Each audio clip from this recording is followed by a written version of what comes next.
Pixar's newest film comes out for the Thanksgiving holiday, and Ready Set Geek is here with your spoiler-free review.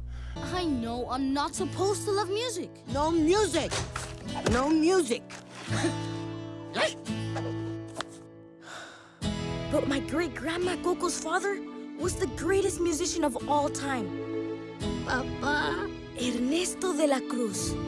One day, he left with his guitar and never returned. Now my family thinks music is a curse. Great-great-grandfather, none of them understand me. I'm supposed to play music. All right, who's in there? I'm sorry. What's going on? I'm just dreaming. Announcer voice.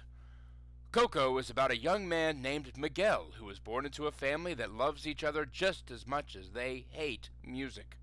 Dutch doesn't exactly sit well with Miguel, who was born with a song in his heart and a guitar secretly hidden away in his attic.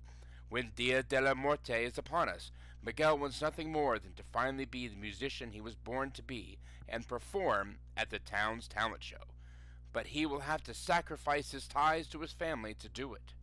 This decision leads to a fateful trip to the land of the dead, where Miguel will have to find himself, his family, and his way home before sunrise, or be stuck there forever.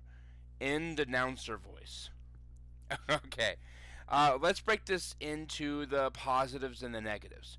The first real negative thing about this film is it can take a little while to really get going, to just invest in Miguel and his family, especially since a lot of their motivations are really kind of black and white.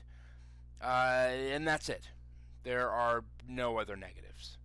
Pixar is here with another absolute home run. Now, it's not quite the grand slam out of the stratosphere that was Inside Out, but this is Pixar at its best. It is a wonderful film, and visually, it is the best thing that Pixar has ever done. This is one of the most dynamic films in all of animation forever. Forever. It is gorgeous. The use of colors, the layering of the City of Dead, and the titular Coco are just such a treat for the eyes. I could literally watch this movie on mute and be just as blown away with it. I can't wait to visit this world that they've created just over and over and over again, just to see all of the visuals that I missed on the first time. It is outstanding how it looks. The story, as I mentioned, takes a little bit of time to get going. And it isn't as outwardly funny as most of the Disney or Pixar films is, but it takes all of its chips and it puts it on the emotional core of the film, especially the back half. And it's a little bit of a gamble, but it pays off in ways that you absolutely don't expect. The central motivations of the story even take a back seat when it comes to the actual conflict of the film. And it's moving, and it's wonderful, and I'm not crying, you're crying! Miguel is played by a young actor named Anthony Gonzalez, and his vocal performance here is really, really strong.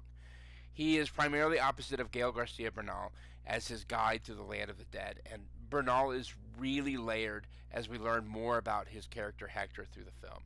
Needless to say, nothing is quite what it seems on the surface. Finally, this film is really a love letter to Latin America and to Mexican culture. The characters unapologetically speak Spanish with nary of a subtitle, and I love that. They dive deep into the Mexican lore and mythology, and it's really a blast to see, and it makes this film feel really unique. The color scheme just helps to inform how the film feels so authentic and rich in its love for the culture, too. And I really loved how they embraced its heritage, the importance of the family, and the vividness of their life. Not to mention the music. The music is outstanding. The performances were spectacular. The songs are wonderful and they're catchy, and I dare you to try not humming along to the central song Remember Me, which was actually written by Avenue Q and Book of Mormon and Frozer composer Robert Lopez. And Michael Giacchino's score, it's rich and it's vibrant, and it really captures that Latin flavor that you want it to. And if you can't tell, I really, really loved this film. It resonated with me on an emotional level in a way that, like, the first 10 minutes of Up did, or the last third of Toy Story 3 did, or pretty much the entirety of Inside Out did. So on the Geek scale of 1 to 10, I'm giving this a solid 8.5. Go see this film. When you are filled up with turkey, or you need to get away from the in-laws, or you need something to go do with the family, Coco is there for you. And there's a special new Frozen short at the beginning, which is really fun too. And it's all about Olaf, and everyone's gonna love it. And there are 3 brand new songs. So yeah, I was really, really excited about that. Pixar, back at it. They were able to go and make the money that they needed to with Cars 3, and they keep putting out these projects, and they're just exceptional. I hope this makes tons and tons and tons of money, and I hope that this is what I can't even see anything coming close to it when it comes to Oscar time for Best Animation. So, huge recommendation. Coco. Do not Coco beware. Coco, go see it. How's that for a 1980s reference that nobody's going to understand? This has been Ready, Set, Review, and I hope that you enjoy the film.